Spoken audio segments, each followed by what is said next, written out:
Four brothers from a poor farming town leave Arkansas, and within a few years they control one of the most feared crack networks in Detroit.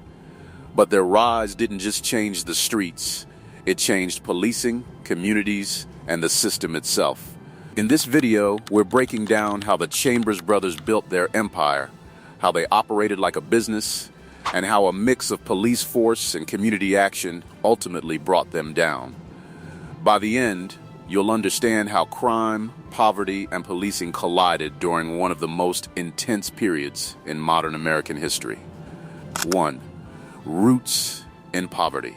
Larry, Billy Joe, Willie Lee, and Otis Chambers were born into a large family of 14 children in Lee County, Arkansas during the mid-1980s. Their childhood was shaped by poverty, hard labor, and limited opportunity.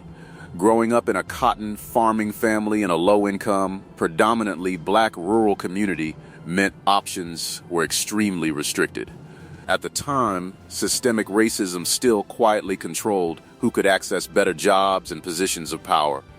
Even if someone worked hard, the path upward was often blocked.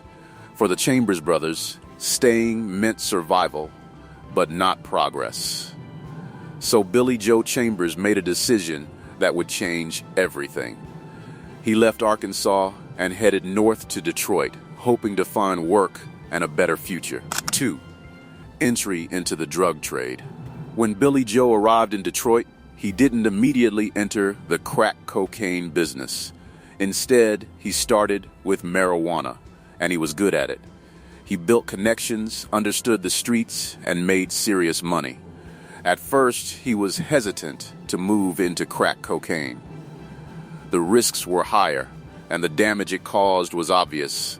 But eventually, a family friend showed him just how profitable it could be. Crack was cheap to produce, highly addictive, and in high demand. The returns weren't just better, they were explosive. That's when everything shifted. Billy Joe expanded into crack, and soon his brothers began arriving in Detroit. Some came after serving jail time, others came simply looking for opportunity. One by one, they joined the operation. And just like that, the Chambers Brothers Network was born. 3. Building a criminal empire. What made the Chambers Brothers different wasn't just their ambition, it was their structure. They didn't run their operation like a street gang, they ran it like a corporation. They created systems. They set rules. They assigned roles. Young runners, often teenagers, were recruited to sell drugs from specific houses and apartments. These locations were carefully chosen and controlled. The brothers even introduced marketing tactics like discounts and 2-for-1 deals to keep customers coming back. It was organized, efficient, and scalable. As their network grew, so did their influence. They took over neighborhoods, buying properties and turning them into distribution points. Their operations spread fast, especially because there was an opening in the market. A major group known as Young Boys Incorporated had recently been dismantled by law enforcement. That left a gap, and the Chambers brothers filled it quickly, but their success came at a cost. 4. Fear and reputation. The Chambers brothers became known for their ruthlessness. Stories of violence spread quickly, some true, some exaggerated, but all of them added to their reputation. And in the drug world, reputation is power. People feared them, rivals avoided them, and law enforcement targeted them. At the same time, crack cocaine was devastating communities across Detroit. Families were being torn apart. Crime was rising. Residents were desperate for change. So when police went after the Chambers brothers, many people supported it, even if the methods were extreme. 5. Policing in a changing era. During this time, policing in Detroit was evolving. Traditional street patrols were being combined with more aggressive home-based strategies. Officers were no longer just watching neighborhoods, they were entering them. New laws also played a role. Mandatory minimum sentences and stricter drug policies gave police more power to arrest and detain suspects. This made it easier to target drug networks, but it also increased the risk of abuse. Another important factor was the changing structure of the Detroit Police Department.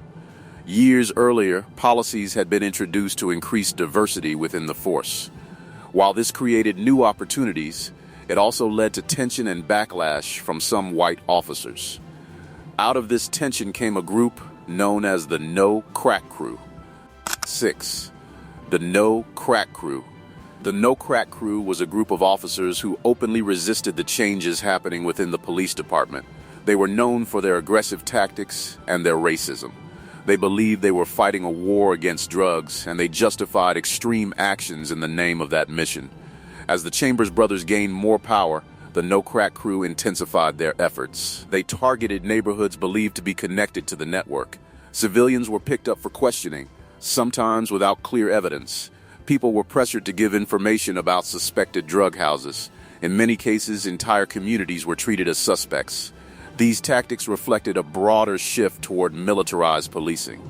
Officers weren't just enforcing the law, they were waging a battle. And in that battle, lines between justice and abuse often became blurred. 7. Community involvement. At the same time, the community itself became involved in the fight against crack. By the late 1980s, frustration had reached a breaking point. Residents wanted their neighborhoods back. In response, the Detroit Police Department introduced the No Crack Hotline. This allowed people to call in anonymously and report suspected drug activity. Operators would ask detailed questions about traffic in and out of houses, unusual behavior, and patterns that might indicate drug dealing. For many residents, this was a chance to take action. 8. The fall of the Chambers brothers. With growing pressure from both the police and the community, the Chambers brothers network began to collapse. Raids increased. Arrests followed. Key members of the organization were taken into custody.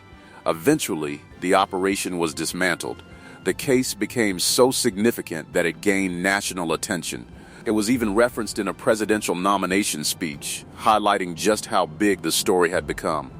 But the way it ended raised important questions. 9. The aftermath. While the fall of the Chambers brothers was seen as a victory, the methods used to achieve it were controversial.